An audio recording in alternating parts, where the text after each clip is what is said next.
Well, hello everyone. As I said before, my name is Tammy Maureen. I'm with the Center for Interactive Learning and Collaboration, also known as CILC. Our goal is to connect great students like you to our museums, zoos, science centers, and aquariums from around the world that provide virtual field trips.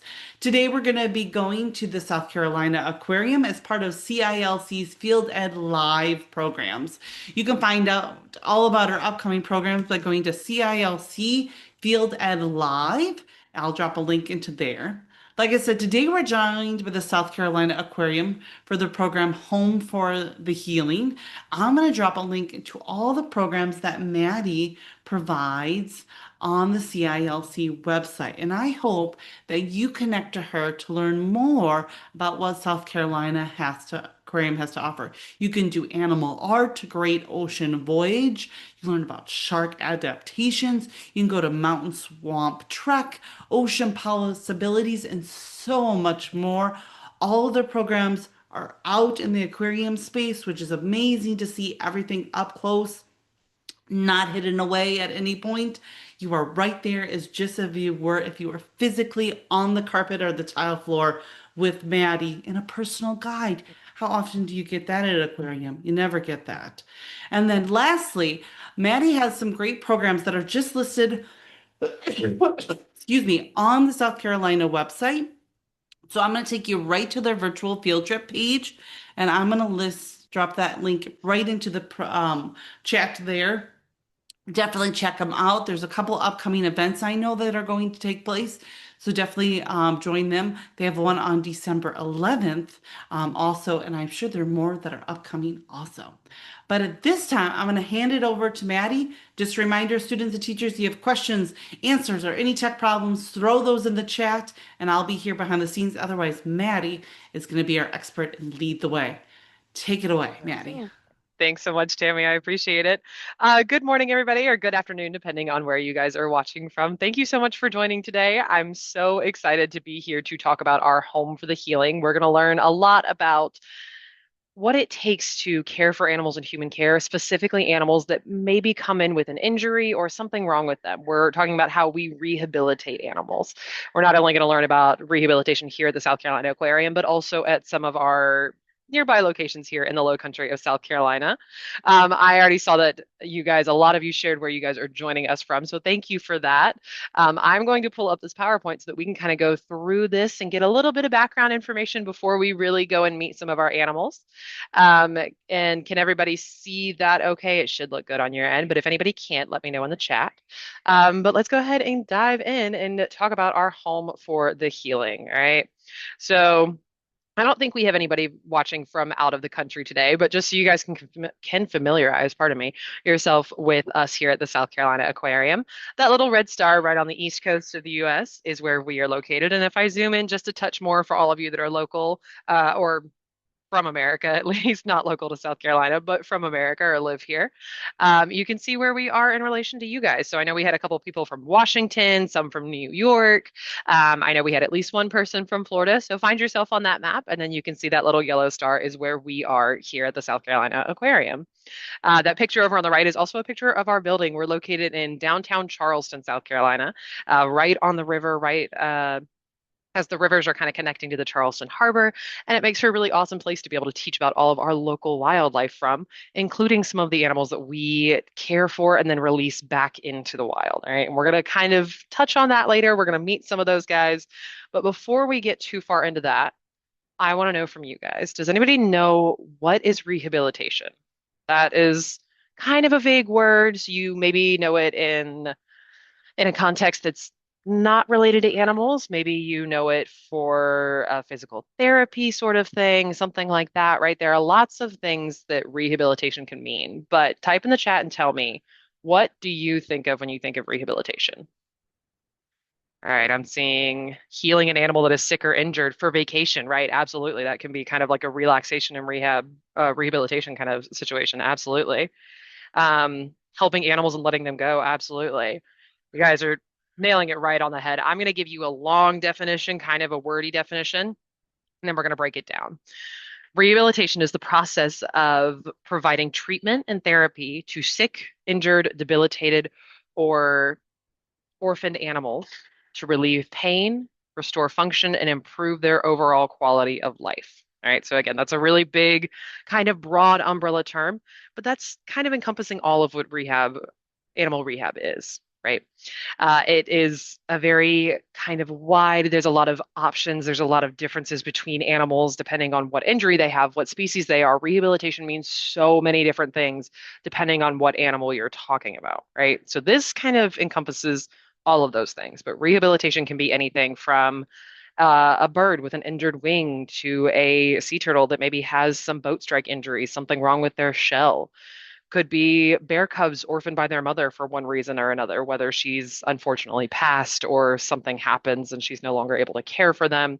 Orphaned animals like that, or even things like stranded manatees, which we do sometimes get here in South Carolina as well. All of these things are different possible reasons why an animal might need rehabilitative care, right? And not only are there so many different kinds of rehab for animals, not only are there so many different reasons they could need it, there are tons of places that can help provide this for animals. Here in South Carolina, just in the low country of South Carolina, kind of our neck of the woods near the coastline, there are tons and tons of facilities that provide something in the form of animal rehabilitation. One of them is us here at the South Carolina Aquarium. Things like the Avian Conservation Center, Low Country Marine Mammal Network, Keeper of the Wild, and we're going to talk a little bit about each of these things, each of these places, and then we're going to go and meet some of our animals that we have here at the South Carolina Aquarium that are rehab animals. So first up is Center for Birds of Prey.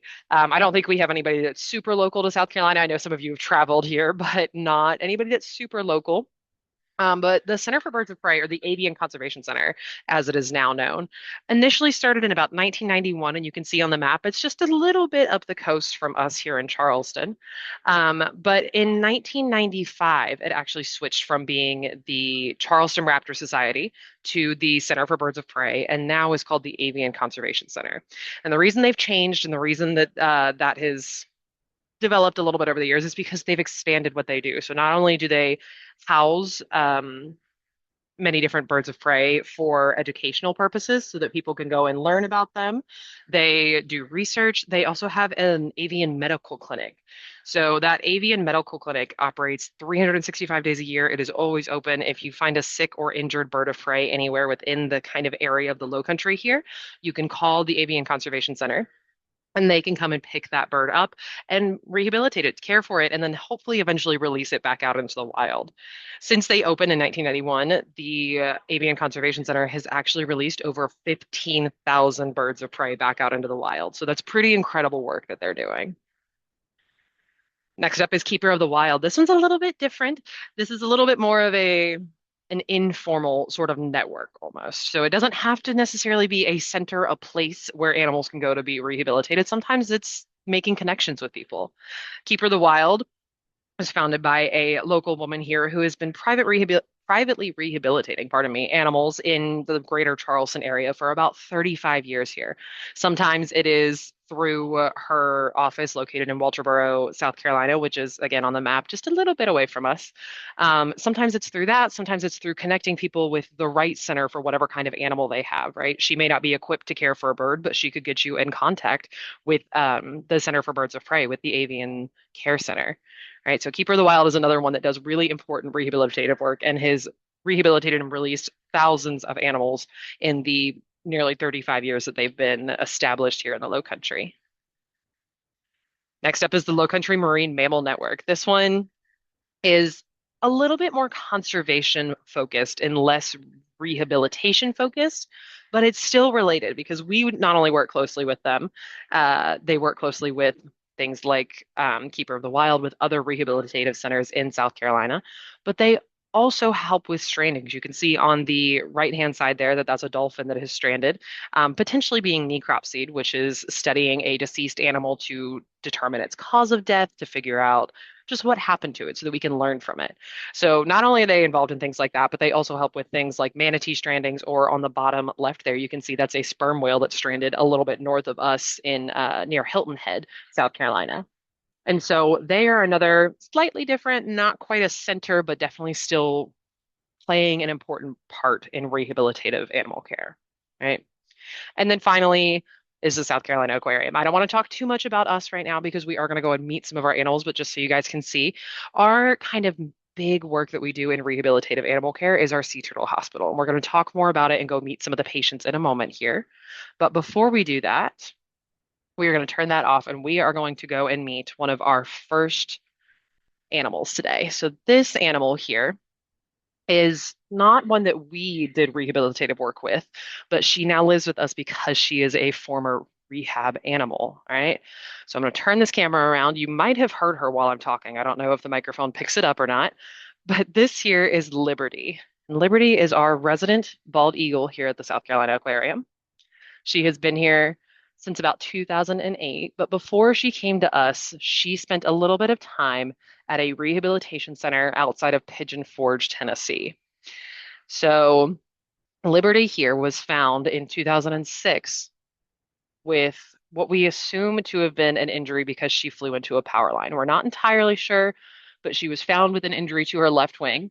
You can see looking at her, this side, her left-hand side, is a little bit shorter than the right-hand side, and that is because of the lack of, or the amputation, pardon me, that we had to do to her wing, that rehab center had to do to Liberty's wing. And so if I hold this up, you guys can see this is what her wings look like when they're stretched out, right? She likes to sun herself sometimes, and so we get a good look at those wings. But she essentially is amputated from kind of her forearm down, her equivalent of a forearm down, right? So, because of that injury that she sustained and because of the amputation that rehab center had to perform, Liberty can't really properly fly anymore. She can fly sort of like a chicken. She can get around her enclosure. She can jump a little bit, get a little bit of air, but she cannot fly in the way that an eagle should be able to fly, right? So she has this enclosure here where she's able to sort of climb and hop along branches to get up to her little perch spot here. And because she can't fly, that would mean that she is unable to hunt out in the wild. She would not be able to catch prey for herself and would not be able to survive in the wild. She's showing off her wings just a little bit for you. She does love to spread those wings out and kind of act like she's going to fly. But I've been here for quite some time and I have yet to see her actually try to fly. So she still gives it a go sometimes. But because of her status, because of the fact that she cannot fly and she can't feed herself out in the wild, she is what we call a non-releasable rehab animal. So she went to a rehabilitation center and she had that amputation. And the goal is always to send animals back out into the wild. That's what we hope happens. That's what we hope we're able to do is to rehabilitate them in order for them to care for themselves in the wild again. But that isn't always the case. Liberty is what we call non-releasable because she wouldn't be able to survive in the wild and therefore is going to spend the rest of her life living with us instead. And so while we were not the ones that rehabilitated Liberty, we still play a part in that story because she now gets to spend her life living here and getting fed all the things that she would hunt out in the wild, things like fish, sometimes small birds, small mammals, occasionally things like roadkill, carrion, already dead animals. Because she is a bird of prey. She's going to eat other animals, but she gets all of those things here from us instead. And Liberty is about 20 to 25 years old, somewhere in that range. We're not 100% sure how old she is because she's a rehab animal. We're assuming that she is that age because when she came to us, she already had her white feathers on her head. If you didn't know, bald eagles are not born with their white head. They develop it at about 4 to 5 years old. And instead, when they're younger, have sort of spotted brown feathers all over their body instead of their white feathers on their head. And so, through that assumption, we think that Liberty is probably about 20 to 25 years old. Bald eagles out in the wild typically live between 20 and 30 years, but can live up to 40, sometimes even 50 years old in human care. So Liberty is doing just fine here at the South Carolina Aquarium instead of being out in the wild. All right, I'm going to walk downstairs. We're going to take a little detour and we are going to go and see that sea turtle care center. So bear with me while we walk down. And I see some questions. Let me get that. All right, so I see some of our second grade students want to know, because Liberty lives with you, do you get to keep the feather shingles or do you give them to Native American tribes in your area? That's a great question. Our I don't know that we keep them necessarily. I know we have a few feathers that we've kept for the sake of being able to show people what they look like up close, because it's not very often that you get to see a bald eagle feather. Um, but I'm not entirely sure what we do with the rest of them. That's a great question. I know that was a great question. All right, guys, I'm going to prop you guys up there so that you guys can see. And we are going to start touring our Sea Turtle Care Center. So this area of the aquarium has been open in some capacity since we first opened back in 2000. We just had our 25th anniversary pretty recently here. And this part of our aquarium has been a big, big part of who we are since we began, right? And hopefully one of them is going to come up in just a second. You can see, or maybe we'll take a detour and go this way while I'm talking about our center here. But our Sea Turtle Care Center was a lot smaller when we first opened. It would began with a single patient named Stinky,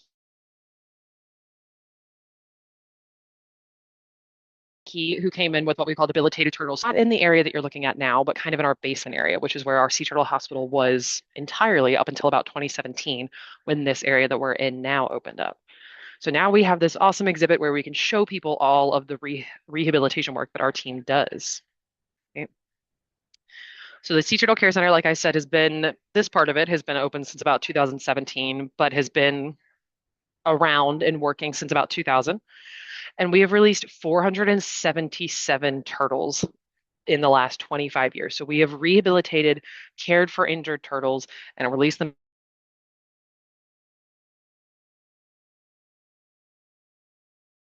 back out into the wild for 25 years, and almost involves a lot of variety. So just like I was saying, that there are so many different reasons that an animal could need rehabilitative care, so many different so many different types of animals that could need rehabilitative care, right? There's a lot of diversity. There's no kind of set rules when it comes to animal rehabilitative care. And so, what we do here is we have a team of veterinarians who care for not only the sea turtles here at the aquarium, but for the rest of our animals as well. And they formulate a care plan, just like your doctors would if you went to the hospital or if you had to go to the doctor for something. They come up with a care plan based on intake information. So these animals come to us, these sea turtles come to us, and we immediately take their blood work, their weight, try to see if they're normally passing fecal matter, all of these things that you would think of when you first go to the doctor. We take all of that data, and our team makes a care plan. And then our care plan is executed by our team of sea turtle biologists whose full-time job is to work here in the Sea Turtle Hospital. And then, like I said, eventually the goal of rehab is for these animals to go back out into the wild. And while there are a few exceptions, which we are going to talk about in a minute, we have released 477 sea turtles back out into the wild. And I want to talk a little bit about a couple of the patients. So I want to talk a little bit about the one that you see right here. This is Rose. And Rose is one of the four patients that we currently have in the hospital. Rose is a juvenile green sea turtle that was found cold stunned and kind of washed up on shore near Seabrook Island, South Carolina. Um, and there Rose goes swimming up. Cold stunned is kind of like a version of hypothermia, is the best kind of comparison. It's basically when they get too cold to be able to function properly, when their body starts to shut down because they're just so cold inside. Um, Sea turtles, like all reptiles, are going to be cold-blooded or ectothermic, meaning that if they're impacted by their environment when we talk about their body temperature. We humans stay at about 98 degrees all the time, but these guys will, if the water is super cold, their body temperature will be colder. And so Rose came in with that kind of just cold stun, that too cold to function. Came in at about 51 degrees Fahrenheit was their internal body temperature, and a sea turtle should be between about 60 and 70 degrees. You can also see that there's a big white spot on Rose's shell, on Rose's carapace is the word that we use for that part of the shell. Looks like I'm sorry, the white spot is bone that We believe probably because of the cold temperatures, part of Rose's carapace, the thing that grows and covers the bone, was deteriorated, and so now leaves exposed bone. But Rose is getting that rehabilitative care, is clearly swimming well, is pretty active, which is a good sign, and will hopefully be released back out into the wild at some point soon. I'm going to pop over here and we're going to look at one more patient of our four ones that we have currently and talk about this one. And then we are going to meet a very special turtle that we have. This here is Sweet Pea. Sweet Pea is another juvenile green sea turtle. That's all we have right now are juvenile green sea turtles. We have a type at the moment. Um, but Daisy was found at North Myrtle Beach, South Carolina, so about an hour and a half north of us. And Daisy came with a lot of issues. And Daisy also keeps swimming directly out of camera frame. Daisy had a lot of what we call epibiota stuck to the carapace. So things like barnacles and moss and algae, things growing on the shell. And that can is not inherently a bad thing. It's not automatically a bad thing for a turtle to have a lot of epibiota, but if you start to have too much, then it can become a problem. But again, as you can see, Daisy here is swimming pretty well, is pretty active, and will hopefully be able to be released back out into the wild. All right, and I'm going to turn around this way, and as we're walking, tell you a little bit about the last turtle that I want to take you guys to see. Um, and I see that we have some questions, so I'll circle back to that too. But our last turtle here is one that is a non-releasable animal. So just like Liberty, this turtle cannot go back out into the wild, will live with us or in human care for the rest of her life. And hopefully she's out and about and easy to see. And if she's not, then I have a picture to show you guys of her. But let's go take a look in our great ocean tank here. So this is our biggest tank here at the aquarium. And in this tank somewhere, and unfortunately I do think that she is hiding in a cave and sleeping right now, we have a loggerhead sea turtle who is deemed non-releasable. So Coretta, and here's a picture of her. Coretta is a nearly 400-pound loggerhead turtle that was picked up off of a beach when she was just a hatchling because some people thought that she was going to make a really good pet, not realizing that she was going to get up to 400 pounds. So Coretta spent some time living at other facilities, other aquariums um, in Quebec, Canada, and then eventually came here to us in 2001. And because she has lived in human care her entire life, she doesn't really have the natural instincts to be able to survive out in the wild. If you couldn't tell from this picture here, she is going up to lay on top of one of our other animals, our very large green moray eel. That's a perfect example of her not having the natural instincts to be able to survive out in the wild. She would try to steal food from a shark. She wouldn't know how to hunt for herself out in the wild. And so, because of all of that, she is deemed non-releasable and lives in human care. So, she's another one of those unfortunate cases where the rehabilitation is not, or I'm sorry, release after rehabilitation is not an option, but she does get an enriched life here at the aquarium as well, where we try to mimic what she would be doing out in the wild and create a natural space for her to be in. And then I know we've only got a couple of minutes, so I want to kind of hit some of these questions. And if you guys have more, please feel free to keep typing them in the chat as we kind of wrap up talking about rehabilitation for animals. Let's see. How old is Rose? That's a great question. Tara wants to know how old is Rose? So that sea turtle, it's kind of hard to date or to age sea turtles, um, especially when they're that young. Juvenile could mean anything from 5 years old to 35 years old, and we really don't have a way of knowing. So between 5 years old and 35 years old is the answer for Rose. I do know that Coretta, if she comes out at all, is 38 years old, but the only reason that we know how old she is specifically is because she was picked up off of a beach when she was a tiny little hatchling, before she ever made it out to the ocean. All right, let's see. How long does rehab take? That's a great question. It depends on the animal, right? There are a lot of factors that can dictate how long an animal needs to be in rehabilitative care. It's just like with humans, where everyone is unique and everyone is different. Every patient that we have has a different set of needs, right? Typically in our sea turtle hospital, it's between 2 months to 2 years is our kind of average of how quickly or how long it might take for an animal to be rehabilitated and released back out in the wild.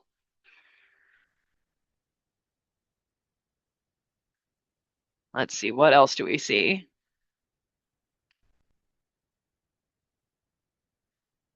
I see someone was saying, I think Dawn was saying that we're excited to see the eagles and turtles because they're so sacred to tribal people. I'm so excited to hear that. I love that. What types of sharks are in the aquarium? That's a great question. We have four different species of sharks in this tank here.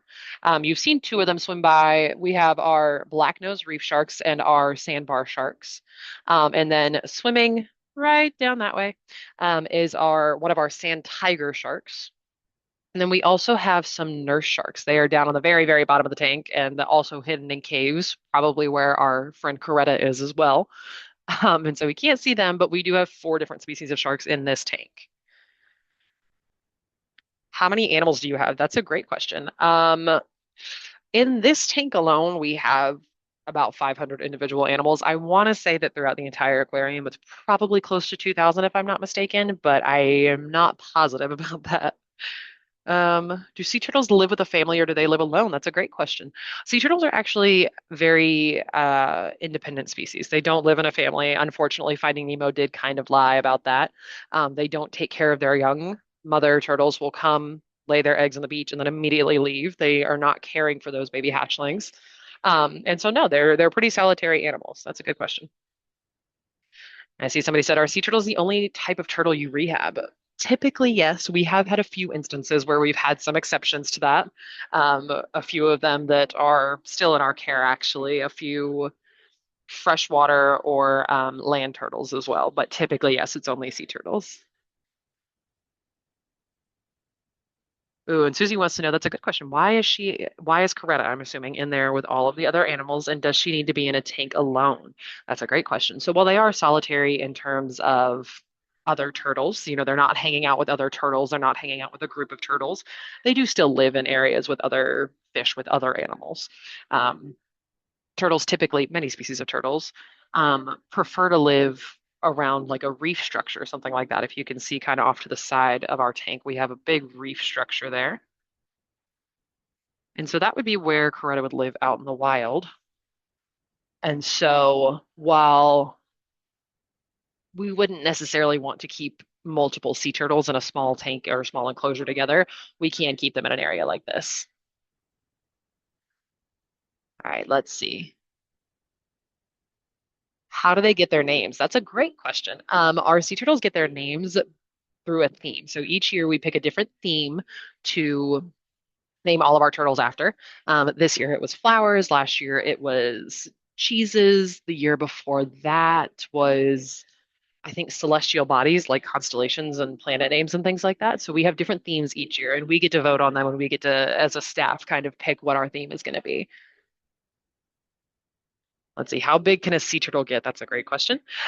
Sea turtles, it depends on the kind of turtle. Kemp's Ridley sea turtles are the smallest species, and they only get to be about 2 feet at their biggest.